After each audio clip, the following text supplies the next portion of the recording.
Ah, fucking up the video. You know, get the screen. Alright. Hey, I hope this actually go through, cause I ain't got no space on my computer. Fuck it. We still gonna record this motherfucker. Look. Hey. What's good, y'all, man? It's your boy Z back with another video, man. We got the most twisted murder case you'll ever see. That's what it say on the title, so you know what I'm saying? I ain't gonna lie. We gonna go ahead and get straight into this, cause I don't even want to talk too much. I don't want to really just like bore y'all to death with my talking. Like, I know I could talk forever. I could say a bunch of shit, like, you know what I'm saying? Things coming up and whatever. But I'm gonna let y'all hear for the video itself. You know what I'm saying? Y'all here for the video. I'm here for the video. I don't give a fuck. We gonna go ahead and get straight into it. You know what I'm saying? But it said in the thumbnail, I put his head in the oven. Oh, if I hear that, bro, I swear to God, I'm gonna lose it, bro. I'm gonna lose it, bro. But we gonna see what this case is about. You know what I'm saying? I've been on this shit. And yeah, y'all gonna see another video of one of these. You know what I'm saying? In the future, cause I done fucked up the video somehow, so I gotta re-render it and upload it. You know what I'm saying? But yeah, let's get it. I was so. Hold on, almost forgot these. You know what I'm saying? Come on. Scary and horrified, but I didn't stop. I didn't stop her. On the 3rd of January 2016, police would receive a harrowing phone call that would mark the beginning of one of the most bizarre murder cases they had They ain't got none. I mean, shit, I was gonna say, they ain't got none in 2023, but like, you know what I'm saying? They probably ongoing type shit, so. ever seen. But I was just out walking my dog, and I came across some bones that look to me to be human. Maybe they're not. Detectives were almost immediately dispatched to the scene where they determined the bones were indeed human, but were confronted instantly with the first of many oddities within this case. We had a majority of the torso area, but we didn't have from the elbows or knees down, and we also did not have the skull. Only a portion of the body was recovered in this location, sparking immediate confusion and concern. It was obvious that foul play was involved. Somebody did some, what's that nigga name that was carrying the bodies? Jeffrey Dahmer shit. They done took the bodies, they done took parts of the bodies and shit. And you could see saw marks across the bones, proving that whoever it was had been torn apart and dismembered after they were killed. Detectives looked for any leads they could, but even attempts to extract DNA became dead ends as they failed to find any matches. 4 years passed with no developments on the case until all of a sudden, the answer became terrifyingly clear. Ryan Zimmerman was a 22-year-old man who had gone missing in 2015, just months before the bones had been discovered. After looking more into Ryan's case, detectives realized they'd made a vital mistake. But as soon as it came on my radar, that was what I realized. We had never gotten DNA from his family. Oh wait, never mind. Wait a minute. I was gonna say that's the same person, the suspect, you know what I'm saying? God. Detectives quickly gathered new samples from his family and discovered that the bones discovered 4 years earlier were indeed his. This prompted detectives to look deeper into his case, where they realized that he had been hiding a secret from his family that eventually had led him directly to his death. I'm just gonna click random stuff. And they gonna hit you. I hate, bro. I'm not gonna say I hate this channel, but like, you tripping, cause like every time, look, I know you can put the ads. I know this YouTube shit. I know this. I know you put the ads where you want the ads to be in the video, whether you gonna get paid or not. You know what I'm saying? You want to get paid, you put your ads in, but you put it at a certain spot. I know you put it right there. YouTube just don't do that. YouTube don't do that. Because YouTube would have just put it at the end. Just put it at the end. You know what I'm saying? YouTube would just put it at the end or the beginning or whatever. Yeah, that's it. But you decided to put it in the middle of the clip. Where that motherfucker tell you the important information and then you want to stop it. Make me do this because I seen the ad.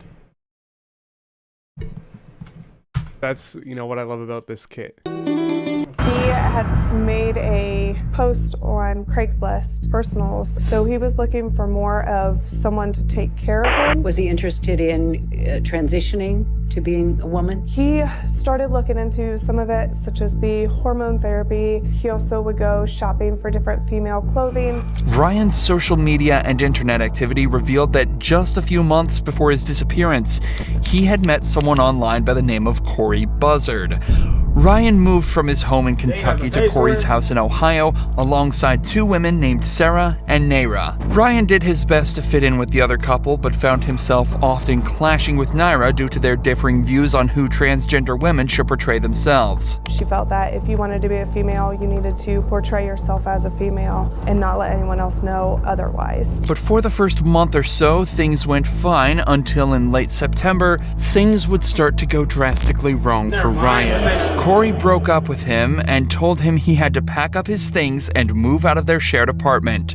Ryan begged Sarah to let him stay, but he was told that he was only there for Corey's purpose and that he needed to leave. But it later turned out that it wasn't that simple. Far from it.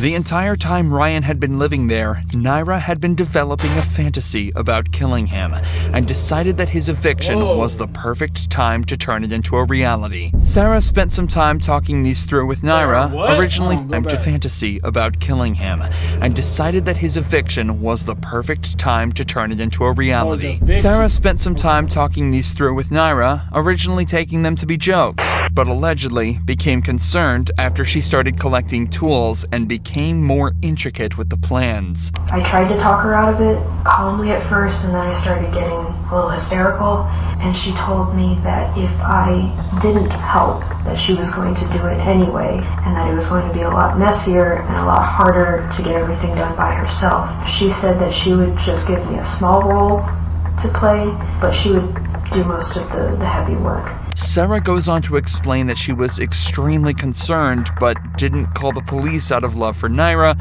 and that she would have felt like a horrible person for ratting someone out that had helped her through so much. In her mind, it was better for her to kill Ryan than to break up with Naira, and so she agreed to team up and help her. What? I don't make no sense. You'll kill. Well, who is him to him? Wait, damn. Who is him to her? Who is her to him? Are they friends or like whatever it is?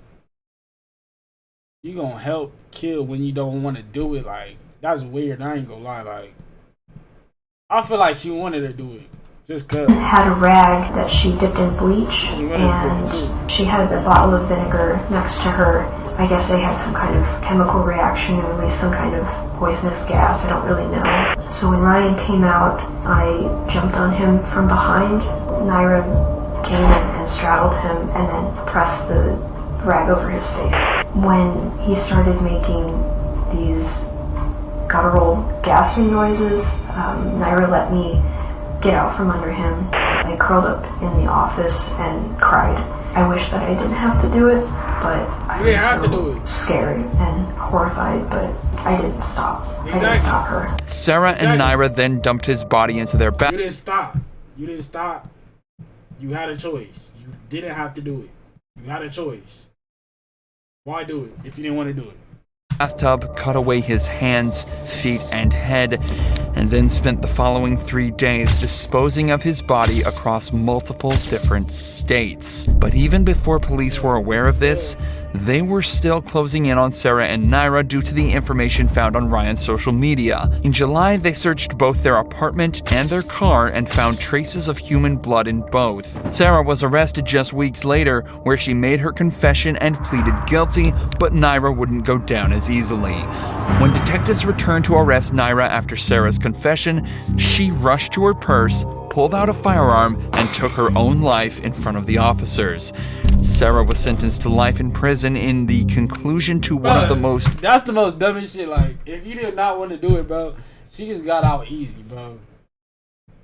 You didn't have to do it. She just got out easy. She ain't gotta do no time. She already made choices what she had to do. She already killed herself.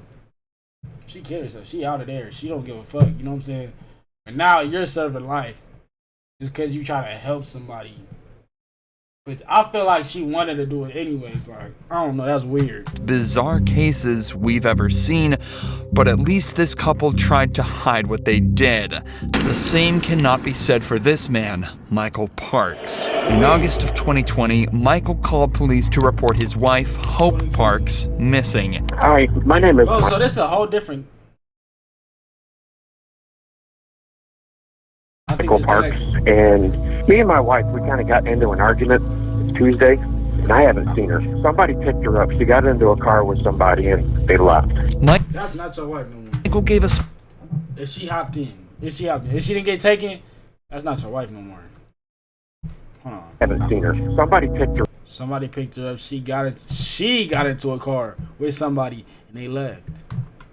That's not your wife no more. She got into a car with somebody, and they left. Michael gave a small description of Hope, focusing on small details I would have said this bitch. such as tattoos and her hairstyle, a description that perfectly matched a body they had found just hours earlier. 911, where is your emergency? I'm on North 225 West Road. This Enemy game, ads crazy. you're not ready for it.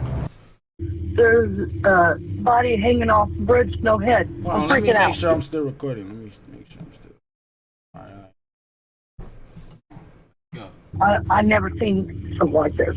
The body they found was discovered slotted underneath the barricade on the side of the bridge, so its torso was lying fully visible on the road, and the legs were dangling off the side of it. The head was also completely missing from the body. The body also had the same tattoos on it that Michael had described, so he was brought in for questioning without being told they found the body. Michael begins the interrogation by explaining that he and his wife had been arguing about their son, who had fallen into drug abuse, and was living with them as a way to dodge rent and live easily. Michael said it was time for him to move out, but his wife thought otherwise, so he gave her an ultimatum and said it was either him or his son. It got to the point where I told her to choose between me or him. One of us has got to go. Well, he left. Eventually, the detective breaks the news that they may have found his wife, which seems to make him even more uncomfortable and causes him to display body language hinting as though he's hiding something. A strange reaction given that his story is that he's worried about her and just wants her to come home.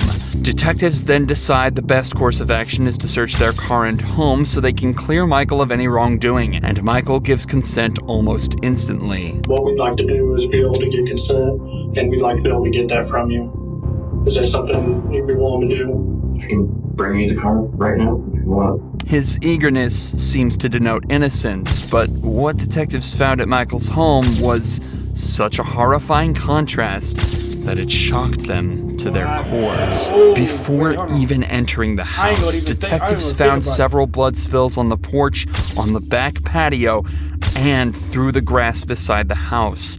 Bloody footprints were found pacing around the garage, and a stray bullet was found beside the patio. But all of this was nothing compared to what was discovered in the I was just gonna say, down there, something's down there. Basement. As the detectives walked down the stairs, more and more blood could be seen, and the ground was disturbed, where somebody had been dragged, and lying covered in a shallow pool of dried blood was Hope Parks' decapitated head.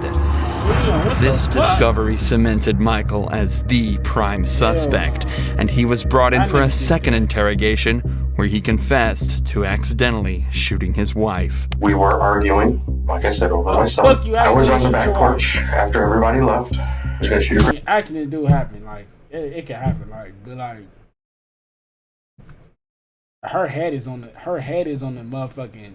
It's gone from the body. How the fuck? That don't make sense. I had groundhogs in the backyard. I knew it. My neighbor does. He never came back. I went to discharge the gun. I shot 3 rounds into the tree. I went in the house. I was going to clean the gun. Sat at the kitchen table. It went off. There was still 1 round in it. She hit the floor. She was fixing dinner.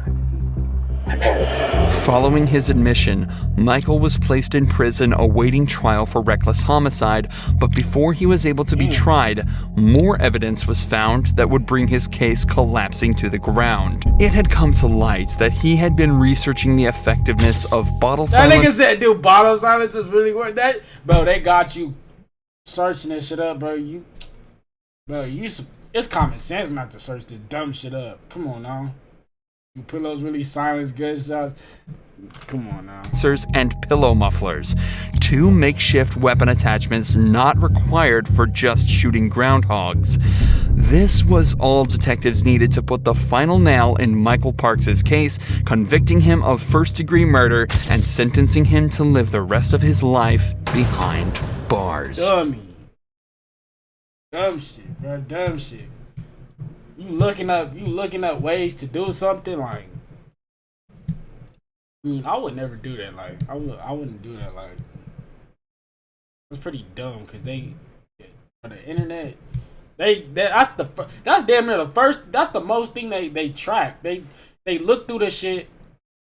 They see all what happened, nigga. Like, I know they got files on this shit. Like, they go through your phone. Like, they see, bro. They literally got towers, like, connected to your phone. Like, y'all know that, right? Like, they got towers connected to your phone. Like, everything out there, they know what you're doing. They have everything you do on there, bro. They got literally everything you do on there. They got your photos. They got all of that shit, bro. Everybody can see it who has access. You know what I'm saying? But yeah, that's dumb as fuck. I ain't gonna lie, that's crazy as fuck. But yeah, hope y'all enjoyed the video, man. Make sure y'all like, subscribe. You feel me? You on the way to 2K. So hey, man, look, 2-4 shit, man. We out here, gang.